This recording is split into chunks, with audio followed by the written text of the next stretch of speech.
नमस्कार दोस्तों, आप सभी का स्वागत है हमारे YouTube चैनल मान्या लाल किताब रेमेडीज में। आज मैं आपके साथ बात करूंगा वृषभ राशि के बारे में और आज का मुख्य टॉपिक होगा जनवरी 2025 का महीना वृषभ राशि के जातकों के लिए कैसा रहने वाला है। ग्रहों का जो बड़ा गोचर जनवरी के महीने होगा उसका कैसा प्रभाव आपकी आर्थिक स्थितियों के ऊपर रहेगा, आपकी फाइनेंशियल स्थितियां कैसी रहेंगी, आप अगर अपना व्यापार करते हैं तो वहां पर कैसा रहेगा, अगर आप नौकरी करते हैं तो वहां पर कैसा रहने वाला है, आपकी सेहत कैसी रहेगी, आपके फैमिली रिलेशंस जो हैं वो कैसे रहने वाले हैं, आपकी लव लाइफ कैसी रहेगी, अगर आप स्टूडेंट हैं तो आपके करियर को, आपकी पढ़ाई को लेकर, आपके कॉम्पिटिशन्स को लेकर ये टाइम जो है वो कैसा रहेगा, अगर आप विदेश जाना चाहते हैं या विदेश में रहते हैं तो इन तमाम पक्षों के ऊपर आपके लिए बड़ी इंपॉर्टेंट जानकारी लेकर आया हूं। दोस्तों, ये वीडियो आप पूर्ण तरीके से सुनिए अंत तक। मैं आपको आज बीच में वो उपाय भी बताऊंगा जिसको करने से वृषभ राशि के जातकों के लिए ये महीना ठीक रह जाएगा, क्योंकि कुछ ग्रह होते हैं जो हमारे लिए अच्छे भावों में बैठे होते हैं, लेकिन कुछ ऐसे ग्रह भी होते हैं जो कुछ ना कुछ कोई खराब भाव में बैठे होते हैं। तो उनसे थोड़ा उपाय कर लिए जाएं तो उनका प्रभाव जो होता है वो कम हो जाता है। आपको मैं आज प्रैक्टिकली भी बताऊंगा कि ऐसी स्थितियों से आपको कैसे अपने आप को फेस करना होगा, किन चीजों से आपको कौन सी रास्ते आपके लिए आगे बढ़ने के लिए उत्तम रहेंगे और किन चीजों से आपको अपना बचाव करके चलना होगा। आइए जानते हैं दोस्तों, ये जो जनवरी का महीना है ये वृषभ राशि वालों के लिए कैसा रहेगा। वीडियो शुरू करने से पहले मैं आपको ये बता दूं कि ये जो राशिफल होता है ये आपका चंद्र राशि के ऊपर आधारित है। चंद्र राशि के अनुसार जब भी ग्रहों का गोचर होता है अलग अलग समय के ऊपर अलग अलग उसका प्रभाव देखने को मिलता है। कुछ ग्रह ऐसे होते हैं जो लंबे समय तक एक ही भाव में बैठे रहते हैं, वहां पर वो कभी मार्गी हो जाते हैं तो कभी वक्री हो जाते हैं। जैसे शनि है तो शनि 2.5 वर्ष के लिए एक भाव में बैठते हैं। गुरु की बात करें तो गुरु 1 वर्ष से कुछ अधिक समय तक एक ही भाव में बैठते हैं। राहु और केतु जो है वो 1.5 वर्ष तक आमने सामने बैठते हैं और हमेशा वक्री चाल चलते हैं। लेकिन कुछ ऐसे ग्रह भी होते हैं जो हर महीने अपने एक भाव को छोड़ के दूसरे भाव में प्रवेश करते हैं, जिनका गोचर बहुत मायने हमारे लिए रखता है, क्योंकि उनमें से ग्रहों के राजा जो सूर्य देव हैं जो हर महीने अपना एक भाव छोड़ के दूसरे भाव में जाते हैं, तो उनका परिवर्तन जो होता है वो बड़ा मायने रखता है। दोस्तों, हर कुंडली के एक राजा होते हैं, हर कुंडली का एक स्वामी होता है। जैसे वृषभ राशि वालों के लिए सबसे ज्यादा अहम कोई ग्रह होता है तो वो शुक्र ग्रह होता है। और हर राशिफल शुरू करने से पहले मैं बता दूं, अगर ग्रह गोचर के दौरान आपकी राशि के स्वामी किसी अच्छे भाव में आ जाएं तो काफी सारे दोस्त जो हैं वो आपकी कुंडली से काट देते हैं। जैसे कि इस महीने सबसे अच्छी बात यह है कि कर्म भाव जो कि हमारा बिजनेस का भाव है उसमें शुक्र और शनि की युति बनेगी। तो ये युति जो है, ये जो कंजक्शन दोनों प्लैनेट्स का वीनस और सैटर्न का होगा, ये आप लोगों के लिए बड़ा बेनिफिशियल होगा, क्योंकि कर्म भाव जो होता है वो हमारे व्यापार का भी भाव होता है, हमारी नौकरी का भी भाव होता है। तो कर्म भाव में जब ऐसे ग्रहों की युति बनेगी तो आपको आपकी आर्थिक स्थितियां जो हैं वो इस महीने पहले से ज्यादा बेहतर रहने वाली हैं, क्योंकि शुक्र और शनि दोनों एक दूसरे के परम मित्र हैं। और जब भी दो बेस्ट फ्रेंड आपस में मिलते हैं तो वहां का जो एनवायरनमेंट होता है वो कैसा होता है ये आपको भली भांति आप जानते हैं। जब भी आप अपने किसी मित्र को मिलते हैं तो वहां कैसा माहौल जो है वो बन जाता है। तो ऐसा ही माहौल जो है वो आप लोगों के लिए जनवरी के महीने में शुक्र और शनि की युति बनाती हुई दिखाई देगी, जो आपको बड़ा कोई टेंडर दिला सकती है, कोई बड़ा प्रोजेक्ट दिला सकती है। अगर आप नौकरी करते हैं आपको यहां पर वो प्रमोशन दिला सकती है, आपकी सैलरी पैकेज जो है वो बढ़ा सकती है। तो ऐसे लाभ जो है आपके वाहन सुख में वृद्धि कर सकती है, क्योंकि शुक्र जो है वाहन के भी कारक हैं। तो यहां पर शुक्र बली हो गए हैं आपके। जब लगन के स्वामी कर्म भाव में आ जाते हैं तो ये हमेशा उच्च का प्रभाव देते हैं। तो यहां पर शुक्र की दृष्टि सामने जो शनि और शुक्र की दृष्टि है तो संपत्ति का भाव जो है प्रॉपर्टी का भाव है, ये वाहन का भाव है, आपकी माता का भाव है। तो इन सुखों में आपके ये वृद्धि कर सकते हैं।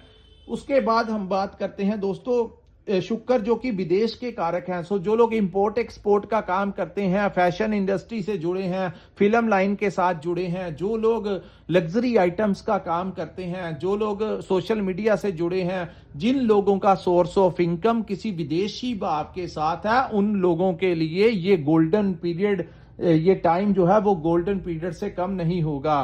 उसके बाद मैं आपको बताता हूं, यही जो शुक्र और शनि की युति, आपको विदेश का वीजा आपका लग सकता है, और जो लोग विदेश जाना चाहते हैं उनके रास्ते भी यही युति जो है वो खोलती हुई नजर आएगी। अब हम शुरू करते हैं कि सभी ग्रहों की कैसी स्थितियां रहेंगी, और यहां पर सबसे ज्यादा मायने रखता है कि आपके ऊपर जिस ग्रह की महादशा और अंतरदशा होती है, वो ग्रह जिस भाव में बैठे होते हैं उनका सबसे ज्यादा प्रभाव हमारे जीवन में देखने को मिलता है।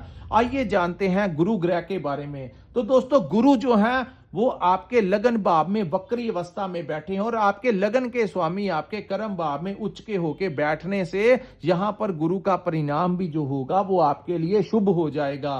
तो प्रथम भाव हमारे कॉन्फिडेंस का भाव होता है। तो कॉन्फिडेंस के साथ आप जनवरी के महीने में अपने आप को आगे लेकर जाएंगे। दूसरी बात, प्रथम भाव जो है हमारी आत्मा का भाव है। प्रथम भाव हमारी गुरु, दोस्तों गुरु ज्ञान का भी कारक है, और गुरु जो है वो आध्यात्मिक ज्ञान का भी कारक है। गुरु को धन का भी कारक कहा जाता है। धन के स्वामी जो है वो गुरु ग्रह हैं, और सभी ग्रहों के जो गुरु हैं वो जब आपके लगन के भाव में बैठे हैं तो यहां पर आपकी सोच को वो पॉजिटिव करेंगे। दूसरी बात, आपका कॉन्फिडेंस बड़ा चढ़ा रहेगा। आपके काफी कार्य जो हैं वो गुरु एक ऐसे ग्रह हैं जब वक्री होते हैं तो बड़ा अच्छा परिणाम देते हैं। सो लगन में बैठे गुरु कहीं ना कहीं आपके लिए काफी सारे रास्ते खोलते हुए जहां पर नजर आएंगे, वहीं दूसरी तरफ आपको आध्यात्मिकता का ज्ञान देते हुए भी नजर आएंगे। सो जनवरी के महीने में जहां आप अपनी रोजी रोटी के लिए, डेली इनकम के लिए प्रयास करते हुए नजर आएंगे, वहां आपका आध्यात्मिकता की तरफ, ईश्वर के प्रति भी आपका वो कुछ ना कुछ ध्यान जो है वो लगा रह सकता है, और उसका कारण है कि गुरु यहां पर बैठे हैं। दूसरी बात, गुरु के यहां बैठने से जिन जातकों की शादी नहीं हुई, विवाह नहीं हुआ, उनके घर में शादी विवाह का प्रस्ताव भी आ सकता है। उसके बाद हम बात करेंगे मंगल ग्रह के बारे में। दोस्तों, मंगल आपके 3rd हाउस में गोचर कर रहे हैं, जिसको साहस और पराक्रम का भाव कहा जाता है, जिसको दोस्तों मित्रों का भाव कहा जाता है।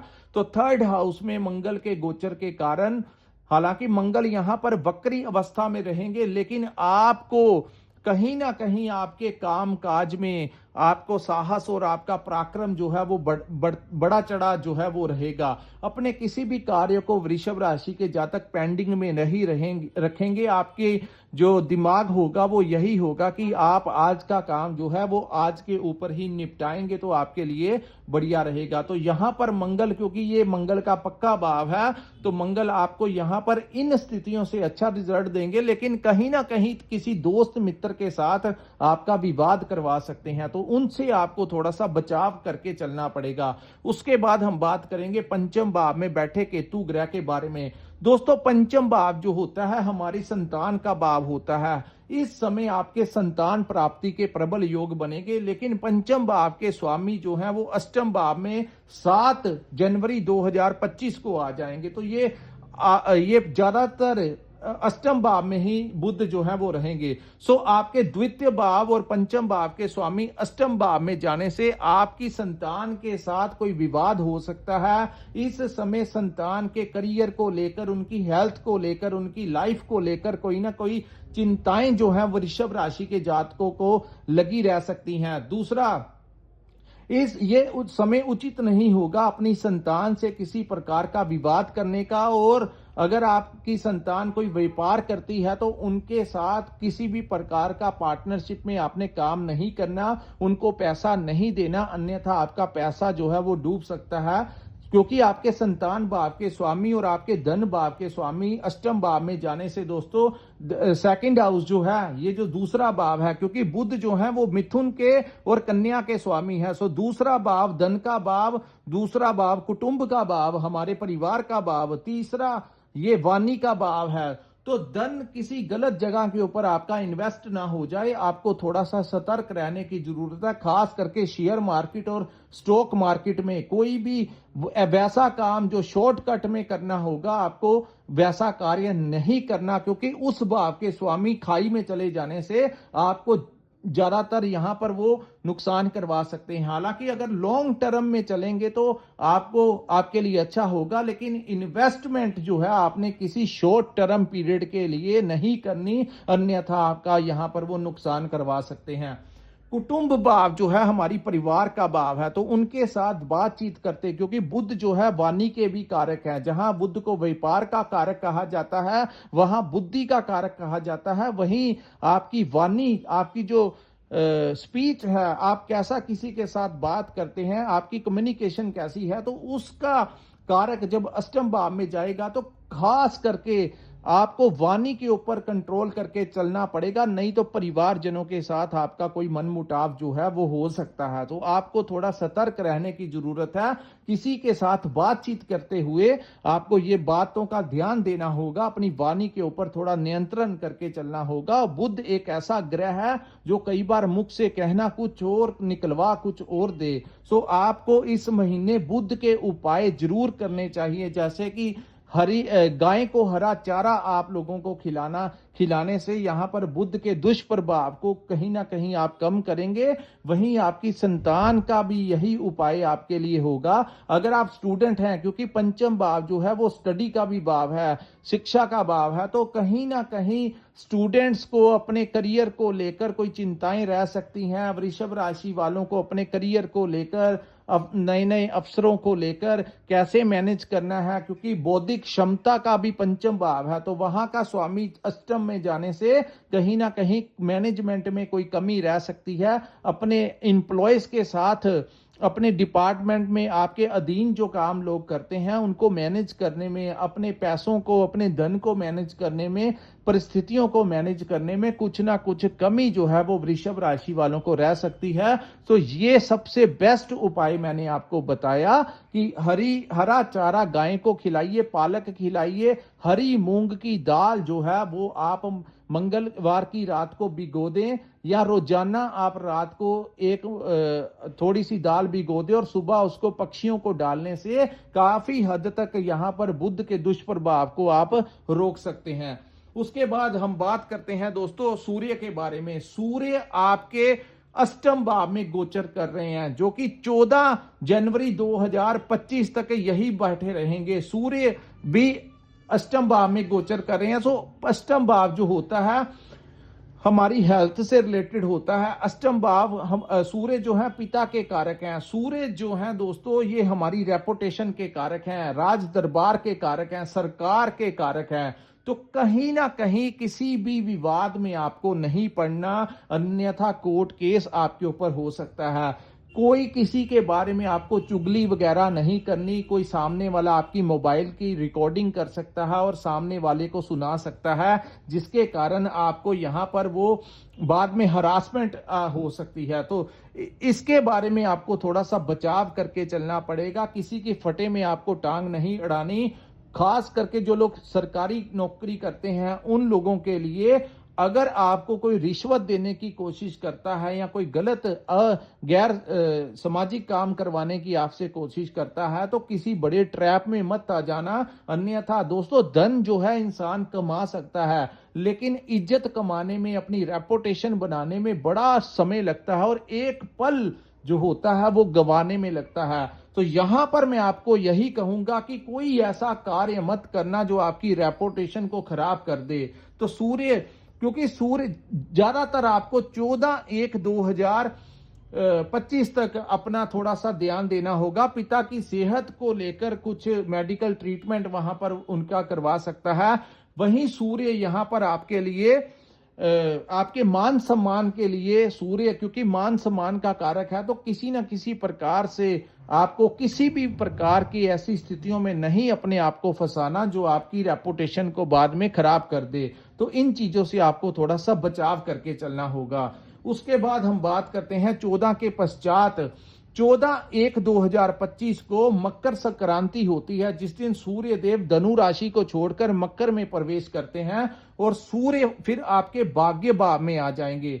सो आपके चतुर्थ भाव के इस ये समय खास करके 14/1 तक किसी भी प्रकार के प्रॉपर्टी लेना, परचेस करना या खरीदने में आपको कोई समस्या आ सकती है। संपत्ति के रिगार्डिंग कोई विवाद हो सकता है, अपनी माता के साथ कोई विवाद हो सकता है, क्योंकि आपके 4th हाउस के स्वामी अष्टम भाव में बैठने से चतुर्थ भाव जो होता है प्रॉपर्टी का भाव होता है, चतुर्थ भाव वाहन का भी भाव होता है। तो वाहन चलाते हुए थोड़ा सावधान आपको रहना होगा। वहीं कोई प्रॉपर्टी सेल या परचेस करना चाहते हैं तो थोड़ा सा इंतजार कीजिए, 14 तारीख के पश्चात वो कार्य कीजिए जब सूर्य आपके भाग्य भाव में आ जाएंगे। अन्यथा कोई सस्ती प्रॉपर्टी आपको महंगे दाम में बेच जाएगा या आपकी महंगी प्रॉपर्टी जो है आपको सस्ते दाम में बेच जाएगा। तो थोड़ा सा आपको 14 तक का जो समय है वो खास करके सूर्य के कारण मिला जुला आपको बड़े धैर्य पूर्वक निकालना होगा। मिडल ऑफ द मंथ के पश्चात का जो समय होगा वो काफी हद तक वृषभ राशि के अनुकूल हो जाएगा। जब सूर्य भाग्य के भाव में आ जाएंगे तो सूर्य और मंगल की एक दूसरे के ऊपर दृष्टियां पड़ जाएंगी, तो भाग्य का आपको साथ मिलेगा। दूसरी बात, यहां पर आपको किसी पिता के साथ विवाद नहीं करना, अपने गुरुओं के साथ विवाद नहीं करना। जहां सूर्य आपके भाग्य को चमकाएंगे वहीं सूर्य, क्योंकि सूर्य अग्नि तत्व के ग्रह हैं, तो यहां पर वो आपके जो बड़े हैं, जो आपके ट्रेनर्स हैं, आपके गुरुजन हैं, आपके पिता हैं, उनके साथ कहीं ना कहीं कुछ विचारिक मतभेद करवा सकते हैं, उनके साथ बहस करवा सकते हैं। तो उनके साथ आपको कोई विवाद जो है वो नहीं करना। उसके बाद मैंने आपको शनि और शुक्र की स्थितियों के बारे में तो पहले से ही बता दिया कि ये जो युति है ये आपके लिए बड़ी अच्छी रहेगी। आपको कोई कार्यस्थल के ऊपर आपको कोई नए नए क्लाइंट्स मिलेंगे, नए नए फायदे जो हैं आपके साथ होंगे। लेकिन आपके 7वें भाव के स्वामी और आपके लगन भाव के स्वामी आपके कर्म भाव में जाने से दोस्तों 7वां भाव 6ठा भाव जो है, क्योंकि 6ठे भाव के स्वामी जब भी 10वें भाव में आते हैं तो 10वां भाव होता है हमारा कार्यस्थल और 6ठा भाव होता है हमारे शत्रुओं का भाव।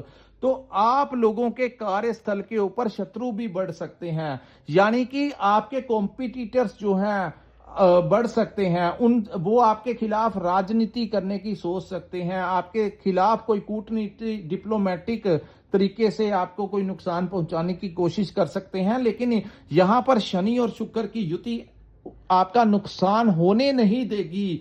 शत्रु बिगाड़ने का प्रयास जरूर करेंगे, चाहे आपके डिपार्टमेंट में आपके कोलीग्स हों, चाहे व्यापारिक स्थल पर आप कोई भी काम करते हैं, तो आप देखेंगे कि आपके शत्रु जो हैं वो बढ़ते हुए आपको इस समय नजर आएंगे। हालांकि वो आपका बिगाड़ कुछ नहीं पाएंगे। और दूसरा, इस भाव को ऋण का भाव कहा जाता है। अगर आप अपने व्यापार को बढ़ाने के लिए लोन लेना चाहते हैं, प्रॉपर्टी के लिए खरीदने के लिए लोन लेना चाहते हैं, व्हीकल खरीदने के लिए, वाहन के लिए लोन लेना चाहते हैं, तो जनवरी के महीने में वो लोन जो है आपका अप्रूव होने की बड़ी संभावना यहां पर शुक्र और शनि की युति दिखाती हुई नजर आ रही है। सो अगर आपके ऊपर शुक्र की कोई महादशा चल रही है तो नए घर में भी आपका प्रवेश जो है इस समय शुक्र करवा सकता है। शुक्र की स्थिति के कारण आपको कोई नया वाहन भी जो है यहां पर मिल सकता है। सो विदेश यात्रा वीजा लगने के भी बड़े आपके चांसेस यहां पर शुक्र शनि की युति दिखा रही है। उसके बाद हम बात करेंगे दोस्तों राहु ग्रह के बारे में। राहु जो है वो आपके 11वें भाव में गोचर कर रहे हैं। 11th हाउस में जब भी राहु गोचर करते हैं तो बड़े बड़े लिंक जो हैं वृषभ राशि वालों के निकालेंगे। आपने देखा होगा पिछले 1 साल से, जैसे भी आपका कामकाज रहा हो, जैसे भी आपकी पारिवारिक स्थितियां रही हों, लेकिन आपके जो लिंक्स हैं वो बड़े अच्छे लोगों के साथ इस समय ने आपको दिए हैं। जो लोग समाज में अपना ही एक रुतबा रखते हैं, चाहे वो पॉलिटिकल लिंक हो, चाहे बड़े अफसरों के साथ आपके लिंक निकलवाए हों, आपकी मुलाकातें करवाई हों, ये जब भी राहु एकादश भाव में बैठते हैं तो इंसान के जो लिंक्स होते हैं, जो उनके दोस्त मित्र होते हैं, वो बड़े हाई स्केल के लोगों के साथ उनका उठना बैठना करवा देते हैं। तो इस महीने भी राहु लाभ के भाव में बैठे हैं तो आपके किसी अन्य स्तोत्र से, अगर आपके ऊपर राहु की महादशा चल रही है तो आपको किसी अन्य स्तोत्र से भी ये धन दिलाते हुए यहां पर नजर आएंगे। सो राहु इस समय आपके लिए अति शुभ फलदायी सिद्ध होंगे। इस महीने उपाय क्या करना है, एक तो मैंने आपको बुध का उपाय बता दिया, दूसरा उपाय है कि 14 तक, मकर संक्रांति तक आप लोगों को रविवार के रविवार गुड़ का दान, एक चपाती के ऊपर देसी घी लगा के उसके ऊपर गुड़ रखिए और वो जो है चाहे किसी गाय को खिला दीजिए, चाहे आप गुड़ लेके, सिंपल आप गुड़ लेके या रेवड़ियां लेके आपको किसी मंदिर या जिस भी धर्म से आप रिलेटेड हैं या आप लोग जरूरतमंद लोगों को वो चीजें बांट दे दीजिए। क्योंकि सूर्य के, ये सूर्य और मंगल का, क्योंकि मंगल कर्क राशि में चल रहे हैं, आपके किसी दोस्त मित्र के साथ आपके विवाद ना करवा दें इसके कारण, और आपको जल्दबाजी में कुछ आपसे गलत ना करवा दे, तो गुड़ का दान आपके लिए अति उत्तम जो है वो सिद्ध होगा। सो दोस्तों, ये है वृषभ राशि वालों के लिए जनवरी 2025 का महीना कैसा रहने वाला है। अगर आपको हमारा ये एनालिसिस अच्छा लगा हो, क्योंकि यहां पर मैंने आपको भयभीत नहीं किया, आपको सतर्क रहने के लिए कहा, और जो लोग ज्योतिष विद्या की नॉलेज रखते हैं उन लोगों को पता है कि जो प्रेडिक्शन मैं कर रहा हूं वो मैं एकदम आपके लिए दुरुस्त, ठीक प्रेडिक्शन राशि गोचर के अनुसार ही आपके लिए कर रहा हूं। सो अगर आपको ये वीडियो अच्छा लगा, आपको ये तर्क के साथ मैंने आपको जो बताया, अगर आप उन भावों से रिलेटेड अपने आप को बचाव करके चलेंगे तो आपके लिए अच्छा होगा, अन्य और उपाय आप कर लेंगे तो आपके लिए अति उत्तम होगा। सो दोस्तों, ये था वृषभ राशि वालों के लिए इस महीने का कैसी प्रेडिक्शन रहेगी। अगर आपने अपनी जन्म कुंडली का विश्लेषण करवाना है, आप चाहते हैं कि आपके ग्रह, आपके ऊपर कौन से ग्रह की महादशा है, अंतरदशा है, अगर आप ये चाहते हैं तो इस समय आप जो स्क्रीन के ऊपर हमारा नंबर दिया है वहां पर आप संपर्क कर सकते हैं हमारे साथ, हमें व्हाट्सएप के ऊपर मैसेज भेज सकते हैं या कॉल करके अपनी कुंडली का पर्सनल एनालिसिस करवा सकते हैं। इसी के साथ इस वीडियो को मैं विराम लगाता हूं। नमस्कार, जय माता दी।